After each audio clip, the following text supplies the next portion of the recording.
Hello aspirants, looking at current affairs for 11th December, Sunday. The 13 news items which have been picked up from the Hindu are these. We'll discuss them in detail. The first one, government to hold lucky draws to boost digital transactions. So the Niti Aayog has proposed organizing weekly lucky draws for all consumers and merchants using digital modes of payments. So this will especially focus on poor, lower middle class and small businesses. The details of such a scheme will be finalized by NPCI, National Payments Corporation of India. So this is the one who has developed the RuPay payment system too in India. So this authority will finalize the scheme.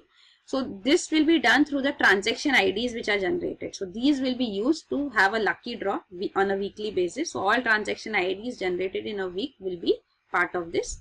And also Niti Aayog says that there can be quarterly draws too. So a grand prize will be given then. So these are being put forth as incentives or attracting people towards digital payments. So this is a budget also for this has been put forth as 125 crores. So this will be eligible, all those who will be eligible for this will be all who have used digital payment systems after November 8th. And it's using all modes of digital payment. So like USSD, Unstructured Supplementary Service Data, AEPS, Aadhaar Enabled Payment System, UPI, Unified Payment Interface, and RuPay Card. So all will be eligible. So what are these four digital payments modes? This we'll discuss. This is much more important for us than the lucky draw. So the details you can see here. So first one, USSD, Unstructured Supplementary Service Data. So this is the GSM communication technology. So in the mobile phones, you generally press star and hash sometimes to know your balance or some other details. So this is going to the mobile gateway, USSD gateway. So this can be used for other purposes too. So this can be provided by the service provider to a third-party web-based application. So through that you can acquire various services. So you can get information too, you can make payments too, you can access the banking system too, or make payments to various entities. So this USSD technology can also be used for making payments, digital transactions. So this is one way. So you can see. So this is used to send text between mobile phone and application program in the network. So there are various applications you can see. USSD gateway can be used for information, inquiry, callback services, talking, chatting, banking services, etc. Then next second digital payment mode was AEPS, Aadhaar Enabled Payment System. So this Aadhaar Enabled Payment System has been developed. So this is through a input which is taken is the Aadhaar number of the person is taken, the amount which needs to be paid is taken, and his fingerprint data is taken. So all these inputs go to the acquirer bank from in which this person has his account. So from that bank then it will go to the NPCI and AEPS. This AEPS, Aadhaar Enabled Payment System, is the control switch under NPCI. Again same, National Payments Corporation of India, whom we just spoke of, who has developed the RuPay card.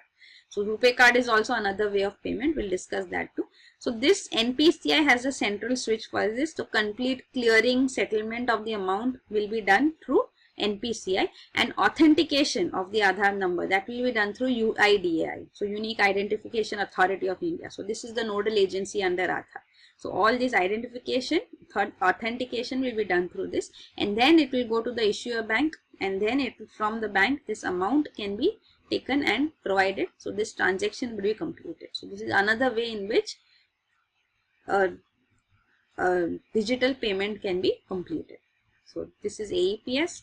Then the UPI, Unified Payment Interface. So this will be an app in the Play Store. The mobile phones, smartphones can download this app. This app has again been developed by NPCI, National Payments Corporation of India, which is providing the switching services here, which has developed the RuPay card, which we will discuss next, which will also decide the modalities of this scheme for lucky draws.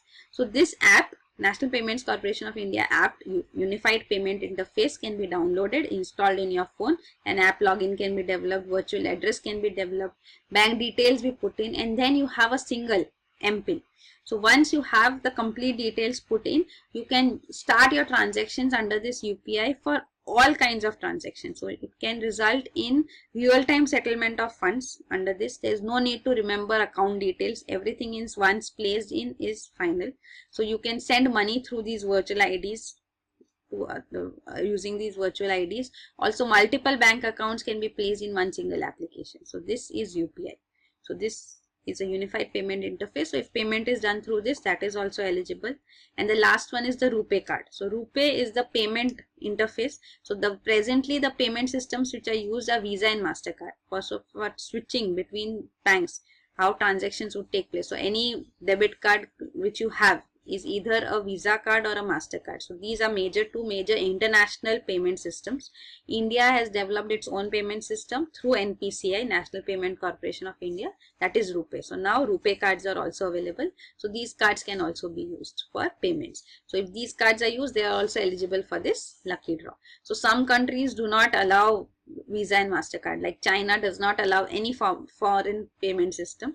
Other countries allow, but then they have developed their own. So India has also developed its own RuPay card now. So this has been a few years back. The next news item is panel to study security risks amid center's digital push. So this is regarding the Committee of Chief Ministers, a 13-member body which has been set up by the central government recently to promote digital payments. We had already discussed this in news then. So this has Andhra Pradesh Chief Minister Chandrababu Naidu as its chair. Also, there were chief ministers from states with opposition party ruling. They had also been called in to be part of this committee, but they declined. So this committee now, the news is that it has set up a panel to examine security concerns that could arise through digital transactions. So if payments are done through digital transactions, there are security concerns. People are not aware of this. Even government has initiated a promotion campaign about not to reveal your confidential information, your PIN and other details to anybody. So that is also important. If digital transactions are promoted, then this security concerns to be highlighted and to be safeguarded is also important. So this will be a panel which will be examining this. Another point which has been highlighted is that this Committee of Chief Ministers has recommended that Aadhaar enabled payment transactions should be kept free for users. So there will be no payment which should be charged, no charge on these transactions. Also, UIDAI is working with TCS in collaboration with it to develop a common Android based application. An app would be developed of AEPS. So this app, once downloaded in the phone and fingerprint taken, this AEPS payment can be functional. So that will be the only requirement. No payment would also be there. No card, no PIN, nothing is required. Only fingerprint scanner is required. So this is the requirement. Also, it has asked RBI to allow authentication through iris scanner and one-time password for AEPS. So this is also has been decided upon. So this will further enhance security features of AEPS. Also about UPI, which we just discussed about. This UPI is a common platform, United Payments Interface. So this is an app developed by NPCI, National Payment Corporation of India, which we just discussed. So this will also have interoperability. So all prepaid instruments should be functional under this. So this interoperability should be ensured, and they are also planning to have a common QR code. So this QR code is just like a barcode. So if that image is matched, the transaction can take place. So this will help in further simplifying transactions. So this is also a point put forth. So we'll see now how the security measures, what are recommended. Once the recommendations come forth, we can discuss that too. Then the next article is murder rate declining in India. So the official data of National Crime Records Bureau says that murder rate has declined in India from 4.6 in 1992 to 2.6 in 2015. So this is based on FIRs alone, but then murders are generally having FIRs. It cannot go unnoticed. So murder rates have declined. This has some amount of truth in it, but still absolute numbers are high. Around 88 people are killed every day in India, according to the statistics too. Then the next news item is ICGEB finds distinct biomarkers for dengue and chikungunya. So this is Delhi-based International Center for Genetic Engineering and Biotechnology. So it has identified specific metabolites. So that can be used as biomarkers. So these metabolites which are present in the body system, these are biomarkers to understand whether it is dengue or chikungunya infection or a co-infection of both the viruses which is affecting the person. So because dengue and chikungunya have similar and overlapping symptoms, so it's difficult to diagnose which one is it. So there are tests in presently there, diagnostic tests. So these are antigen based tests as well as antibody based tests. So these are available for dengue. So antibodies developing takes some time, but antigens developed are already there. So if it's an antigen based test, then it's good enough. But for chikungunya, there is only antibody based test which is presently used. So that makes it difficult to detect chikungunya, and then there is no tool presently, diagnostic tool to identify the co-infection of both. And in India too, various cases are there. In Mumbai, the study being made showed that there are various cases where co-infection is also there of both. So in such cases, the diagnosis should be there properly done so that proper treatment can be given. So these diagnostic tools presently based on metabolites which these researchers have developed are highly sensitive and give accurate information. So this is the present development. So because we can use nuclear magnetic resonance, so NMR spectroscopy is already tool available. So these metabolites can be used to diagnose dengue and chikungunya accurately, or both together. So this is there. So all three, Zika virus, dengue and chikungunya, are caused due to Aedes aegypti mosquito majorly. And symptoms you can see here, dengue, chikungunya too, fever, headaches, these are similar, pains are similar, some different symptoms are also there, but it's difficult to distinguish. Then what are biomarkers too? So there are various types of molecular biomarkers. So these biomarkers help in completely analyzing the entire profile. Protein profile, what is the protein profile to, or a metabolite profile can be clearly identified through biomarkers. So their entire location and movement can be traced. So this you can see, a biomarker is a traceable substance that is introduced in an organism as a means to examine organ function or other aspects of health. So there are different types of biomarkers. Here what the researchers are using are metabolite biomarkers. Then this is regarding the antigens and antibodies. So based on what blood type you have, there are antigens and antibodies present. So if it is blood group, this is ABO blood system. So blood group A means antigen A is present in your erythrocytes, the red blood cells. In the plasma, you will have antibodies B. So antigen A blood group will have antigens for A and antibodies for B. So if any B blood group with B comes in, then these antibodies will attack it. Blood type B has antigens of B and antibodies of A. So blood type whatever it is, they will have those antigens on the erythrocytes. So if it's AB blood type, then it will have antigens of both A and B. And if it is O blood group, then it will have neither antigen of A nor B. So A, B, AB and O. So whatever the blood type, those type of antigens are present. And if it is only A, then antibody of B is present. If it is only B, then antibody of A is present. If it is both A and B, then there are no antibodies present because both antigens are there. And if it is neither A nor B, means no antigen, then both antibodies are present. So the universal donor, then another one is positive negative rhesus factor. So that rhesus factor is another positive or negative. So if it is RH positive, then they will not have antibodies for that. But if it is negative, then antibodies for RH will also be present.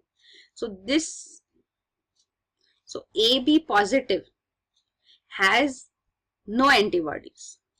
Means A is also present, B is also present, and RH factor plus is for RH factor. All three are present, so there will be no antibodies. So he can receive blood from any blood group. So AB positive is a universal recipient, and O negative will have neither antigen A nor antigen B nor RH factor. So this has all the antibodies present. So this will be a universal donor.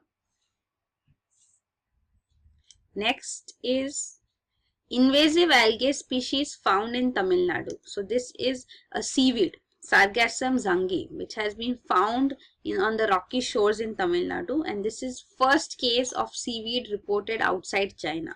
So this highlights the invasive potential of this species and how rapidly it is spreading. So for this too, DNA barcoding was done, and it was confirmed that this is the seaweed from China. So what is this DNA barcoding? That is also important for us. So this is a short standardized gene region which is used to identify a particular animal, plant or a fungi. So that is called DNA barcoding. So there's genes are unique. So this standardized gene which is used to identify this unique characteristic is called DNA barcoding. So just like books have barcodes uniquely identifying each book, same way animals also have this, species have this barcode. So this is called DNA barcode. So you take the organism sample, DNA is extracted from that, the barcode is amplified, and then it is sequenced with the database. So there is already a barcode database of all organisms. So understanding that this barcode matches with which, so to, and the organism's identity can be confirmed. So that is DNA barcoding. Next news item is TCIS scientists hold up a mirror to cheat malarial parasites. So this is done using chiral structure. So what is a chiral structure? We need to understand first. So this is chirality. An object is said to be having chiral property if it cannot be superimposed. So if it is not superimposable, then it is chiral. If it is superimposable, then it is called non-chiral. So these are non-chiral objects. Means if I place these two one on top of the other, they'll be completely superimposed. I'll not be able to see the distinction. So here a clearer example is also given. Like this is the left hand and the right hand. So this is like this left hand, right hand. But then if you look at the superimposition. So superimposition means as it is one placed on the other, so it cannot be superimposed. And with respect to non-chiral objects, you can see left-handed, right-handed is not there. They can be completely superimposed. So this chirality property has been used by these present scientists. So a mirror image has been developed for these malarial parasites. So malarial parasites invade the red blood cells once they enter into the human body. So there are various types of malarial parasites. The most virulent one and most fatal one is P. falciparum. So these malarial parasites, how they invade the red blood cells is by forming a junction between two proteins, AMA1 and RON2. So these two proteins, malarial parasite proteins, form a junction. So if there is a mirror image developed and this junction cannot be formed, so if once this junction is not formed, then they cannot attach to the red blood cells and they cannot invade it, and further it will result in disrupting the life cycle of the malarial parasite and it ends. So this technique has been used. So they are developing mirror images which results in the parasite being rendered useless. So this is the study, but then more than that, we are more emphasizing on terms in science and technology which come forth. So this one term which has come forth is interesting, chirality, which you have just seen. Next is atmospheric moisture transport on a global scale. So it says there's something called atmospheric rivers and low level jets. They carry huge amount of water with them and are important mechanisms by which water is transported in the atmosphere. So these atmospheric rivers carry 90% of the ocean moisture transported to the mid latitudes, that is above the tropics. So atmospheric rivers can be as high as 1 to 2.5 kilometer, 300 to 500 kilometers wide, and they carry very heavy water content. So they are heavy with high water content and they can stretch up to distances of at least 2000 kilometers. So they are huge phenomena. Even low level jets are also relatively strong winds in the lower part of the atmosphere, and they can also be several of thousands of kilometers long, and LLJs occur both in tropical and extratropical regions, but atmospheric rivers are generally seen in extratropical regions only. And these atmospheric rivers and LLJs both result in heavy amount of rainfall. So they can cause extreme rainfall events too, and also if their absence can be a cause for drought as well. So LLJs generally cause rainfall in summer, and atmospheric rivers generally cause rainfall in winters, as in the subtropical region. So a study has found that both these phenomena play an important role, and they will play a more significant role in future climate conditions. So they will be highly affecting the sensitive regions of the Arctic and Antarctic too. So further study is required on these as well.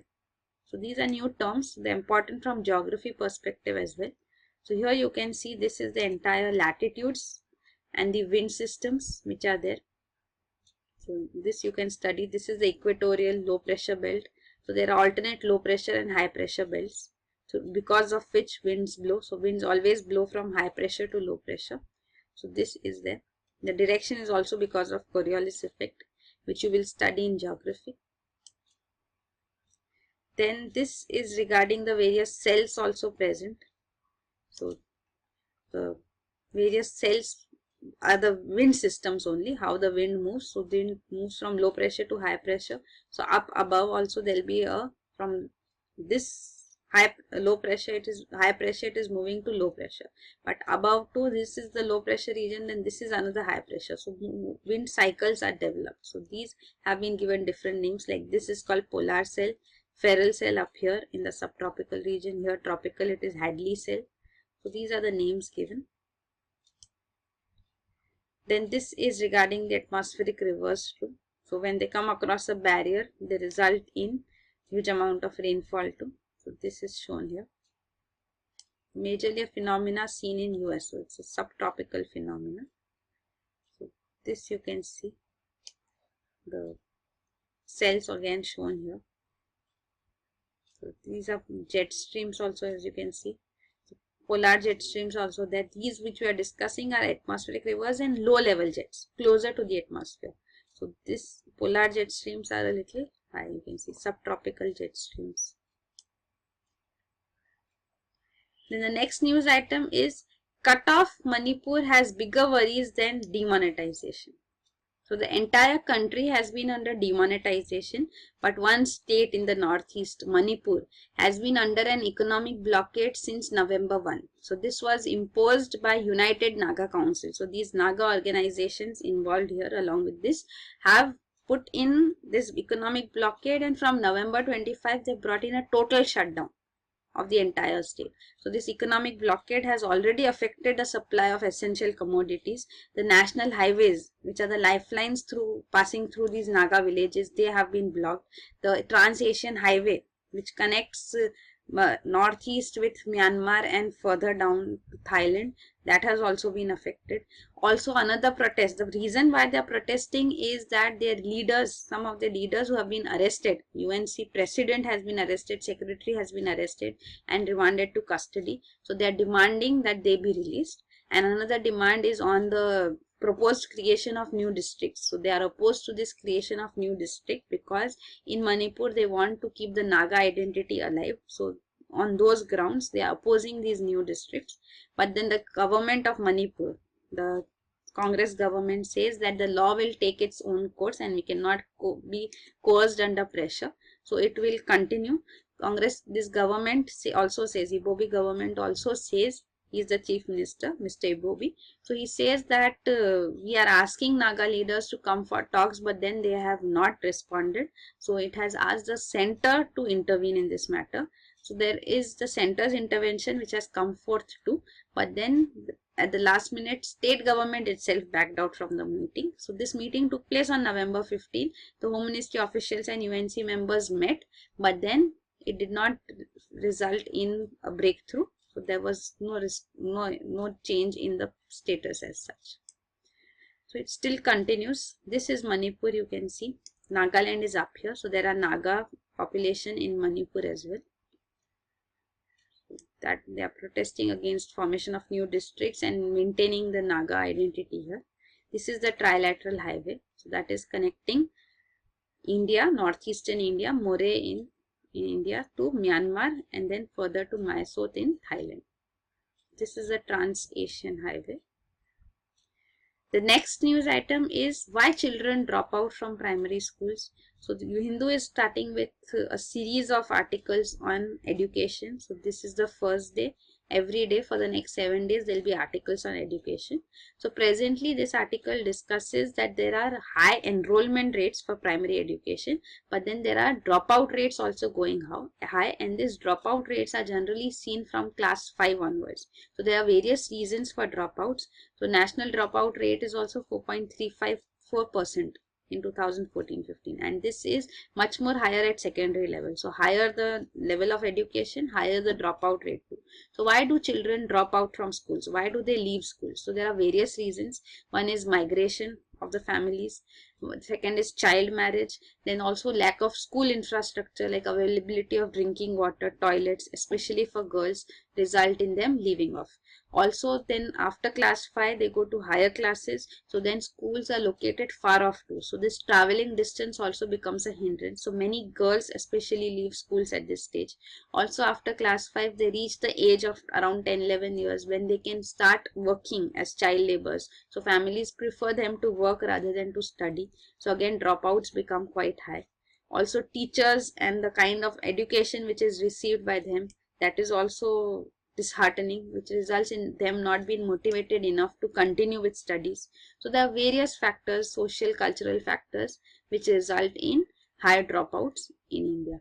So there is a need for sensitizing teachers, convincing parents, especially of first generation students, that once they achieve the value of education, then they can take the entire family out of poverty. So these points being highlighted is important to ensure that dropouts do not take place. So there are provisions being made that Aadhaar IDs of students can be used so that early intervention can be made and the child can be brought back to school, tracking the dropouts. The next news item is in rural healthcare, few good options. So there is lack of access to public healthcare in rural India, and this is not the only reason. The study says why quacks are informal private healthcare providers. They do not have any formal medical education. They continue to flourish in rural India.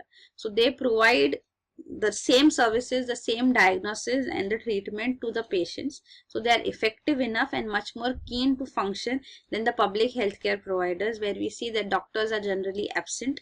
Also in public healthcare system, the bill charged is quite high. Of course, this is not paid by the patient. This goes to the government, to the exchequer. But then this high payment does not translate into better services. So the quality still remains low. So there is a need for better outcomes too. So the quality of public healthcare service delivery needs to be improvised. So this can happen only through administrative accountability and providing sufficient incentives. So once this comes in place, then primary healthcare sectors will also become effective. The next news item is past CBI probe against defense chiefs had failed. So this is regarding the retired Air Chief Marshal S.P. Tyagi, against whom charges have been framed by CBI and he has been arrested. So this case has precedence also. Earlier two defense chiefs have been arrested by CBI and cases filed against them. First one was about HDW episode of 1987, when this German firm HDW was the one which provided India with submarines. So there was sale of submarines to the Indian Navy, in which there were allegations that corruption, middlemen and commission have been paid to these middlemen in this deal. So this case was put forth, but then the CBI finally closed the case, saying that they do not have sufficient evidence. So no conclusion came out of this. So there were, Mr. Nanda had his businesses, his family businesses, companies run by his family, who were involved, and they were the ones who had received corruption. So such were the charges, but not proved. Then the second case was regarding the Barak missile case of 2006. So this also again CBI filed a charge sheet against the naval chief Sushil Kumar. But then this was on Barak missile systems which were acquired from Israel. So why did India acquire these missiles when it was developing the Trishul project? So this Trishul project anti-missile system was being developed by India. So this was when Kargil conflict broke out. So this should have been used rather than acquiring Barak missiles from Israel. So these were the charges put forth. So this was Tehelka, the tapes also which came out from Tehelka, which showed that Defense Minister George Fernandez and Samta Party leader also were involved in this scam. So they had named them, but then finally the DRDO also gave its evidence that a Trishul project was being developed, but then the Navy Chief Sushil Kumar put in various RTI applications, right to information applications, and he finally proved that the Trishul project was converted into a technology demonstrator in 2001. So because it became a technology demonstrator, it means that it is mere lab experiment. So it cannot be used in the field. So then this was proved, and then it was realized that there was Barak missile had to be acquired. There was no illegal dealings here. So the case was again closed by CBI. So no conviction happened in these cases. Now this is the Barak missile shield here too, from Israel. Then the next present case is regarding VVIP helicopters. Again here also we know that the height was changed. The maximum height requirement was changed from 6,000 meters to 4,500 meters. It was only then that Augusta Westland became eligible. So CBI again here is framing charges against SP Tyagi that this was done to favor Augusta Westland and commissions have been paid. So their money dealing is there. So that money trail has to be proved. So money trail has to be proved to confirm the charges. The reasons may be many. Even for legal dealings also there are commissions paid. So that does not mean that they can go scot-free. But that is how CBI has been going ahead. It does not get sufficient evidence and cases are closed. So now we'll see what happens in this case also. The next news item is India offers tsunami alert system to SCS countries, that is South China Sea countries. So India has developed a tsunami alert system. This was post the tsunami in Tamil Nadu in 2004, which was a major disaster in Southeast Asia. So India has developed this early warning system, tsunami system, with the help of INCOIS. So this is Indian National Center for Ocean Information Services. So it uses mathematical modeling to estimate if an earthquake will result into a tsunami. So this measurement is done through sensors which are lodged on the ocean floors also to measure actual earthquake signals. So this is also been further modernized, expanded to improve the capabilities, and these services will be made available to countries in the Southeast Asia. So these Southeast Asians can use it free of cost. So this is not a commercial deal. It will be only to ensure a leadership in the region. So South China Sea is a controversial region because of China demanding and claiming control over the entire ocean region. So that India's stand in this matter is that UN clause needs to be upheld, United Nations Convention on Law of the Sea, which calls for freedom of navigation of the seas. So this is the point which India has, but South China Sea is a sensitive region, but India is providing these tsunami early warning systems services to all these countries in Southeast Asia, in South China Sea, to where they have disputes.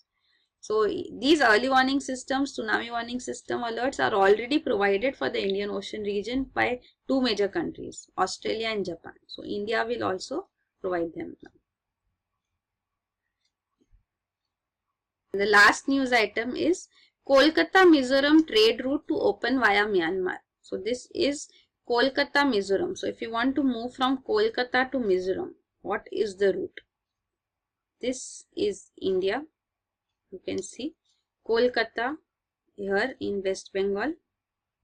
Here you can see this is Kolkata. Mizoram is in here, northeast. So Kolkata to Mizoram. And further down to, if you wish to go, this is Mizoram here. So if you want to go from Kolkata to Mizoram, what will be the route? So you have to go up here, pass through this narrow route. This is called Siliguri corridor, or also called informally as Chicken's Neck. This is a small corridor through which you pass, and then you go down here and go to Mizoram. So from West Kolkata to Mizoram, this direct access is not available because Bangladesh does not give us transit for movement of goods. So for this we need to find alternatives. So an alternative found is through Myanmar. So presently the news is that this, you can see Kolkata, from Kolkata a sea route reaching the Sitwe port which India is developing in Myanmar, then an inland waterway, Kaladan river, this inland waterway would be used, and then this highway connecting up to Mizoram will be developed. So this will directly link Kolkata with Mizoram. So this is called Kaladan Multimodal Transit Transport Facility. So this is the project which India has been developing. So the news here presently is that Kolkata Mizoram trade route will open via Myanmar soon. So this deep water port has been built. Even China has been developing in Myanmar. So China's project you can see here. This is the port here in this region which China is developing in Myanmar, and these are the oil and gas pipelines also which it is laying. Burma is the old name for Myanmar. So this is very close to India's Kaladan Sitwe port too. So you can see Sitwe is very close here. So it is in the same region. So the news here we can discuss further is this Sitwe port of India has been built in Myanmar, and this was proposed in 2010. Completion was to be done by 2013, but of course it has been delayed, and now in 2016 it is ready to be commissioned. So this is again, as opposed to China's project which is in the same region, this is Kyaukphyu, which is the Chinese port which has been developed in Rakhine coast only. This is the Rakhine province which is under stress due to the Rohingya Muslim case too. So China is developing its infrastructure in Myanmar as well as India. Same way we have the Chabahar port in Iran which we are developing, as well as the Gwadar port in Pakistan which China is developing, which also lie close by. So this is another similar case. So Sitwe and this Kyaukphyu both are in Rakhine state in Myanmar. So then the first phase construction of the seaport has been done, and this will fulfill our objective to connect Kolkata and Mizoram through a cheaper route rather than going through the Chicken's Neck. So this will help in saving a lot of cost and distance movement also. So lower cost and lower distance movement will be the benefits of this project. So that is it for today. Right. Thank you.